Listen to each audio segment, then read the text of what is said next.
So, his English, right? So, what will you do if there's a commotion in your house? My goodness. You're getting into my nerves. How will you respond to that, man? How can you please stand, man? Can you stand? Oh, you're sorry. So, hindi pa nakakasagot, nagsusorry na. Ganun talagang mga lalaki, di ba? Hindi binibigyan ng chance ng mga babae. Talagang nasanay na. Nasa mekanismo na ng lalaki na hindi pa sumasagot, nagsusorry na agad. Okay? Get high on plane, not on drugs. Okay? Gano'n. Sige. Lahat ba dito first year? Ilan sa inyo yung repeater? Wala pa naman. O, palakpak ulit sa sarili. Bukas mag-ship na kayo. Hindi naman. So, i-receive mo na po yung premyo mo. Ito na, sir. Palakpakan naman natin si sir, ano? So, thank you so much, WCC. With all the efforts of the PNP, AFP, other agencies para matanggal yung CPP-NP, NDF, 50 years nag-exist, bakit hindi natatapos? Hindi nyo ba natanong? Kung bakit hindi natatapos? Diba? Ginawa nyo naman yung lahat, diba? All your best. And sometimes, it's not enough. Ba't dito matalawa? Nakakatawa mukha ko?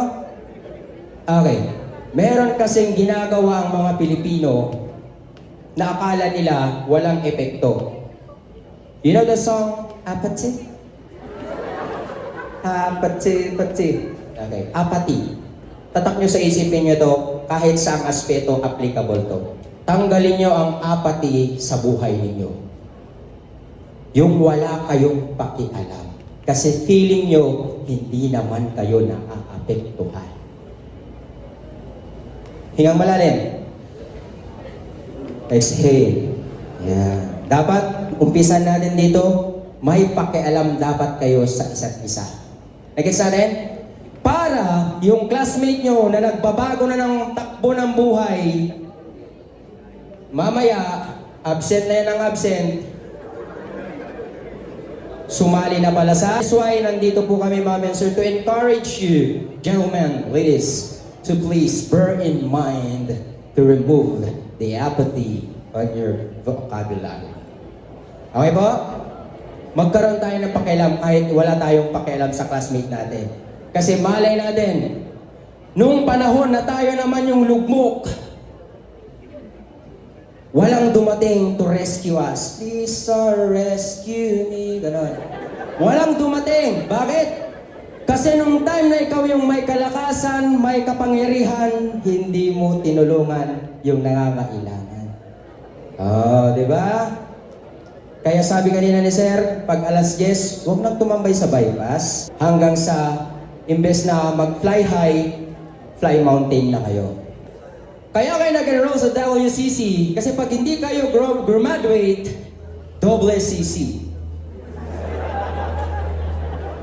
Okay? Ibig sabihin, kaya nyo inumpisahan, ma'am. Kasi may gusto kayo? May gusto kayo? Kaya nyo inumpisahan, may gusto kayo? Patunayan o kaya nyo inumpisahan kasi may gusto kayong tapusin. You deserve to become successful some of these days.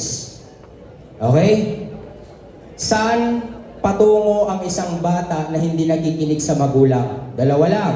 Binanggit kanina ni sir. Sementeryo o kulungan.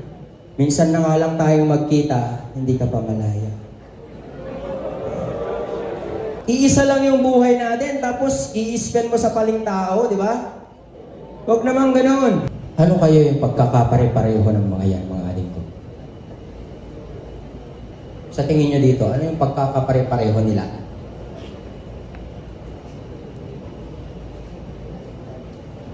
Ang sweet na naman. Ano yung pagkakapare-pareho nila sa tingin nyo, mga adik? Una, may pangarap sila. Dumating ngayon yung uod, hindi na agapan yung pangarap na wala.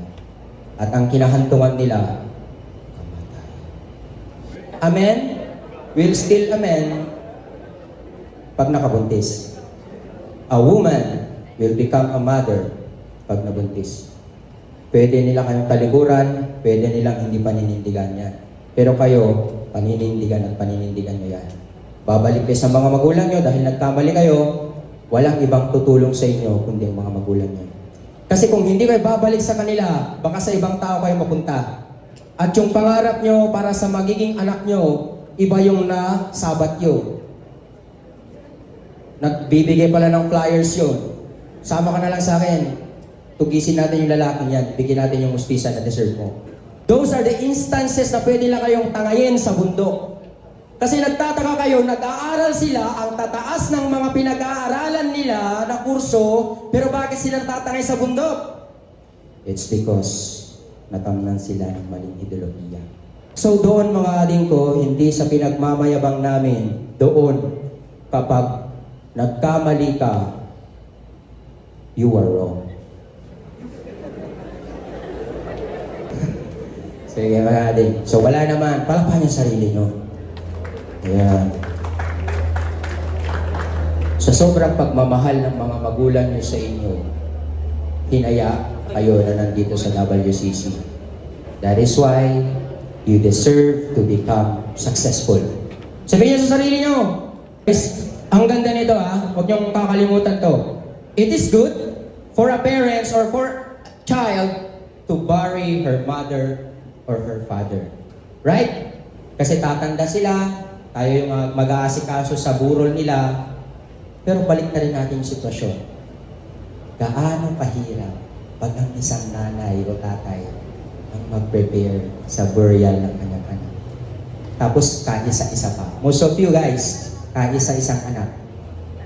So, kung hindi tayo kikilos mga yan, mga aling ko, we will become part of the problem. Okay? Hindi lang problema namin yon as men in uniform.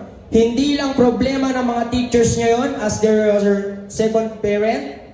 Hindi nyo rin lang problema yon. Problema na lahat ng nasa community. That is why nandito kami. Ayan. That ends my presentation. Guys, huwag mo nang palakuan kasi part 1 pa lang yun.